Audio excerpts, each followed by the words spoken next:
और इधर मानहानि के केस में दोषी पाए जाने के बाद राहुल गांधी की सदस्यता चली भी गई और कांग्रेस अभी रिएक्शन की रणनीति ही बना रही है। दूसरी तरफ बीजेपी है जिसने 4 साल पहले के राहुल के बयान को ही एक बार फिर से मुद्दा बना दिया है। 2019 वाले उस बयान में राहुल गांधी ने मोदी सरनेम को लेकर अपशब्द कहे थे। बीजेपी ने तब भी इसे पूरे पिछड़े वर्ग का अपमान बताकर चुनाव लड़ा था और आज भी बीजेपी यही कर रही है। मोदी अकेले ऐसे नेता हैं जिन्हें अगड़े पिछड़े दोनों भर भर कर वोट देते हैं। मोदी जाति से ऊपर है, उनका अपना वोट बैंक होता है। क्या राहुल गांधी और कांग्रेस ने 24 में मोदी का काम और ज्यादा आसान कर दिया है? पूरी रिपोर्ट देखिए।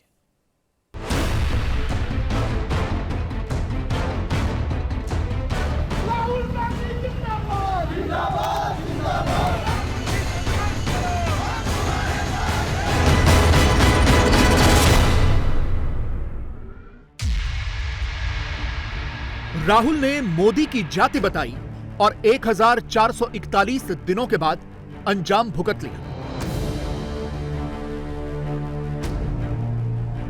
राहुल गांधी ने जो किया उसका परिणाम भुगता। जो चोर है उसको चोर बोलने से कार्रवाई होती तो अब कल से हम डाकू बोलेंगे इन लोगों को। राहुल ने मोदी नाम वालों को चोर कहा और अपनी सांसदी गंवा दी। ये सिर्फ राहुल गांधी का कि लोकसभा सदस्यता रद्द नहीं हुई है, लोकतंत्र मृत घोषित हुआ आज। यह ऐसा लोकतंत्र चाहते जिसमें लूटने की छूट मिले, ऐसा लोकतंत्र चाहते हैं जिसमें किसी को भी गाली गलौज की जा सके, किसी के बारे में भी कुछ भी अपशब्दों का प्रयोग किया जा सके। पर मोदी की जाति है क्या? क्या नरेंद्र मोदी की जाति पर सवाल उठाने से कांग्रेस को सियासी नुकसान भी होगा? बीजेपी के अध्यक्ष जेपी नड्डा के ट्वीट के इन शब्दों पर गौर कीजिए। यह संकेत नहीं है, साफ साफ कह रहे हैं कि ओबीसी समाज चुनाव में राहुल से इस अपमान का बदला लेगा। और कांग्रेस कह रही है कि मोदी ओबीसी समाज के हैं ही नहीं, बल्कि मोदी तो अपर कास्ट यानी सवर्ण होते हैं। एक बात सुन लो नड्डा जी, आप ब्राह्मण हैं, उच्च वर्ग के हैं, आपने कभी ओबीसी के बारे में कभी बात की है? अरे ओबीसी का आरक्षण किसने किया है?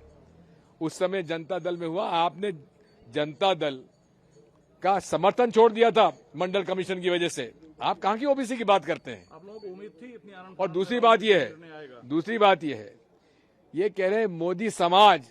अरे मोदी में तो बनिया भी हैं, ओबीसी भी हैं और अनेक लोग हैं, अपर कास्ट भी है। मोदी बनिया अपर कास्ट हुआ हमारे यहाँ, जैन है। तो ये का झूठ बोलने वाले, मैं समझता हूं कि बीजेपी और आरएसएस में झूठ बोलने वालों का कोई मुकाबला नहीं। प्रधानमंत्री नरेंद्र मोदी की जाति को कांग्रेस हर बार चुनावों में लेकर आ जाती है। 2014 के चुनाव में भी कांग्रेस ऐसा कर चुकी है। तब गुजरात कांग्रेस के नेता शक्ति सिंह गोहिल ने मोदी पर आरोप लगाया था कि वो पिछड़ी जाति के नहीं है। गोहिल ने कहा था कि मोदी 2001 में मुख्यमंत्री बने और राजनीतिक लाभ लेने के लिए 2002 में अपनी जाति को पिछड़ी जाति में डाल दिया, जबकि हकीकत इससे कोसों दूर नहीं बल्कि एकदम उलट है। हकीकत यह है कि 1994 में गुजरात सरकार ने नरेंद्र मोदी की जाति यानी मोड घांची को पिछड़ी जाति का दर्जा दिया और ओबीसी में शामिल किया था। और तब गुजरात में कांग्रेस की ही सरकार थी, बीजेपी की नहीं। इसके बाद केंद्र सरकार ने 1999 में इस जाति को ओबीसी की सूची में शामिल किया और इसके 2 साल के बाद नरेंद्र मोदी गुजरात के मुख्यमंत्री बने। यानी कांग्रेस का यह दावा कहीं नहीं टिकता कि मोदी उच्च जाति के हैं और मोदी ने खुद मुख्यमंत्री रहते अपनी जाति को ओबीसी कैटेगरी में डाला। अब यह भी जान लीजिए कि मोदी की जाति मोड घांची है क्या और यह पिछड़ी जाति में क्यों शामिल है। मोड घांची वही जाति है जिन्हें अन्य राज्यों में साहू या तेली के नाम से जाना जाता है। पुश्तैनी तौर पर ये खाद्य तेल का व्यापार करने वाले लोग हैं। गुजरात में हिंदू और मुस्लिम दोनों धर्मों को मानने वाले घांची में शामिल हैं। और नरेंद्र मोदी इसी जाति से आते हैं जो अब ओबीसी में शामिल है। और यही ओबीसी यानी other backward class Narendra Modi का सबसे बड़ा वोट बैंक है। इसीलिए बीजेपी राहुल से ओबीसी के बदले की बात कर रही है। 2014 में करीब 40% ओबीसी वोट मोदी को मिले। 2019 में 44% पिछड़ा वोट मोदी को मिले। मोदी बहुत अच्छे से जानते हैं कि जब उनकी जाति पर सवाल उठे तो फिर जवाब कैसे देना है। वो 2019 में ये कर भी चुके हैं।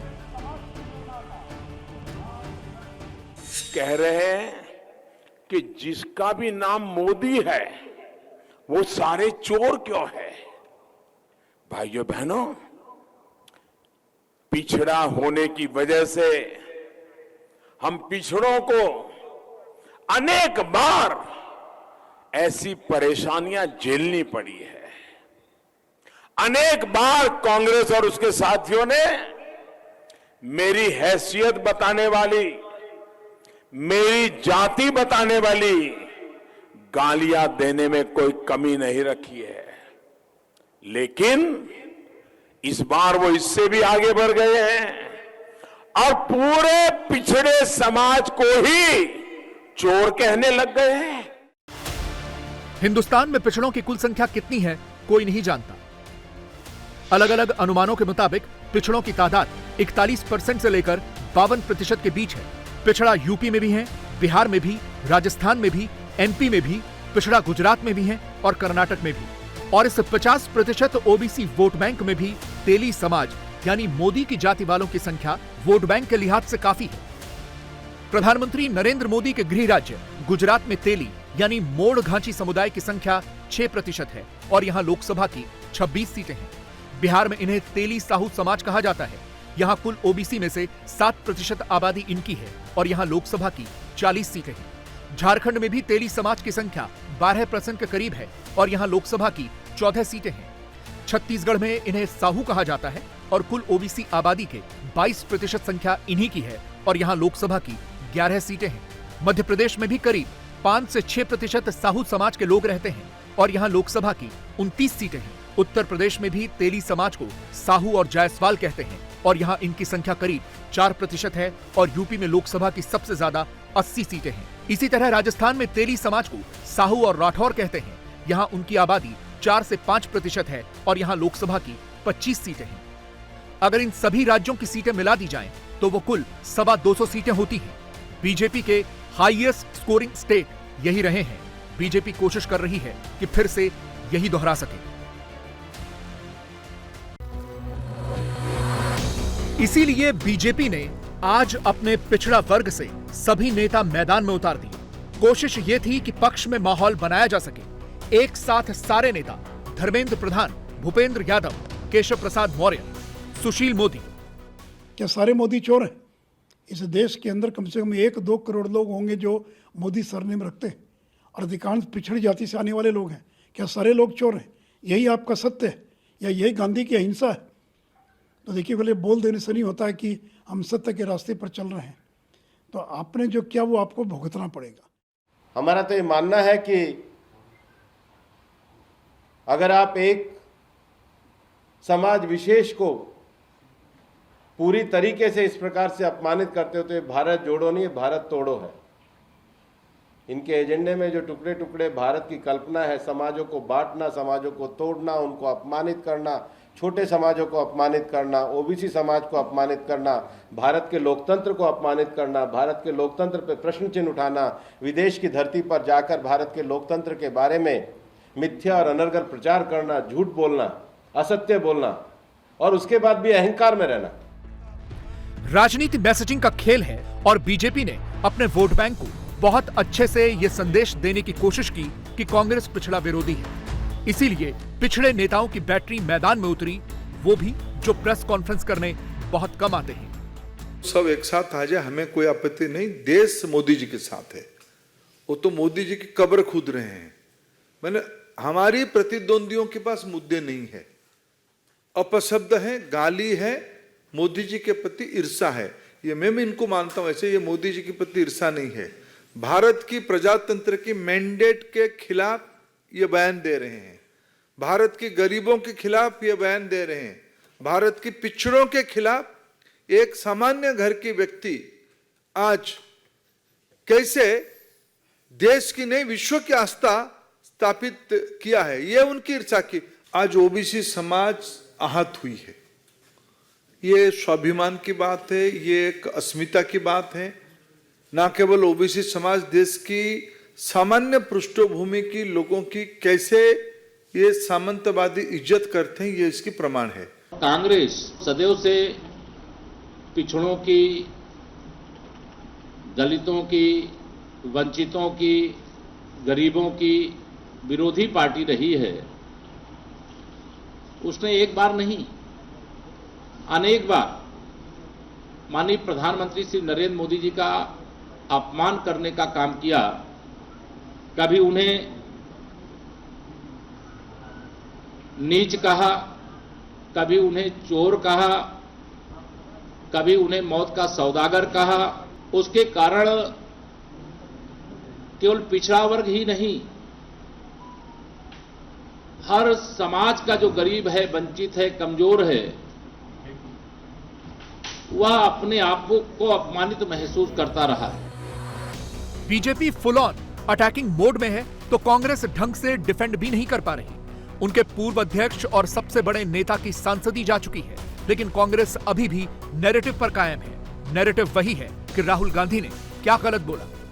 आप मुद्दे को भटकाने की कोशिश कर रहे हैं और बैकवर्ड क्लास का इंसल्ट। कांग्रेस पार्टी ने जो बैकवर्ड के लिए, शेड्यूल कास्ट के लिए, माइनॉरिटीज के लिए एक हमेशा उनके साथ खड़ी हुई है, उनके साथ लड़ी है। और ये लोग जो मनु के विचार में और विचारधारा में विश्वास रखते हैं, वो क्या बैकवर्ड क्लास के वेलफेयर की बात करते हैं? क्या नीरव मोदी ओबीसी हैं या पिछड़े समाज से आते हैं? चलिए 2 मिनट के लिए मान लेते हैं आपकी बात सच है। मेहुल चोकसी क्या पिछड़े समाज के आते हैं? ललित मोदी पिछड़े समाज से आते हैं? क्या इनकी कास्ट किसी को मालूम नहीं है? पंडित जवाहरलाल नेहरू पर अनर्गल टिप्पणियां करते हैं तो हम तो नहीं कहते सारे ब्राह्मण समाज का अपमान कर दिया। आप कह रहे हैं, हम जवाब दे रहे हैं। तो इस तरह की जो ये बात करते हैं ना, इस लॉजिक में दम पूरा देश समझ रहा है, किसी को कोई दम नजर आ नहीं रहा। ये एक डरी हुई भारतीय जनता पार्टी, एक डरा हुआ प्रधानमंत्री, एक डरी हुई सरकार का रिएक्शन है।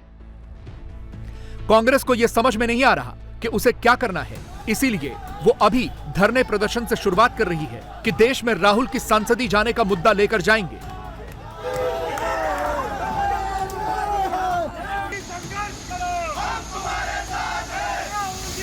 लेकिन सवाल उन चुनावों का है जो इस साल होने हैं और फिर सबसे बड़ा लोकसभा का चुनाव जो अगले साल होना है। कांग्रेस का मुकाबला चुनाव जीतने की उस मशीन से है जो चुनावी मैदान में और ज्यादा घातक हो जाते हैं। मोदी सबके फेवरेट हैं, उन्हें पिछड़ा भी वोट देते हैं और सवर्ण भी।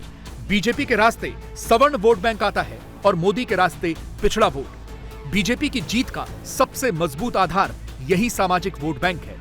सवाल यह है कि कांग्रेस ऐसे मोदी से और ऐसी बीजेपी से मुकाबला कैसे करेगी। इंडिया टीवी हर वक्त हर जगह डाउनलोड करने के लिए सर्च करें India TV news Google play store या ऐप स्टोर पर।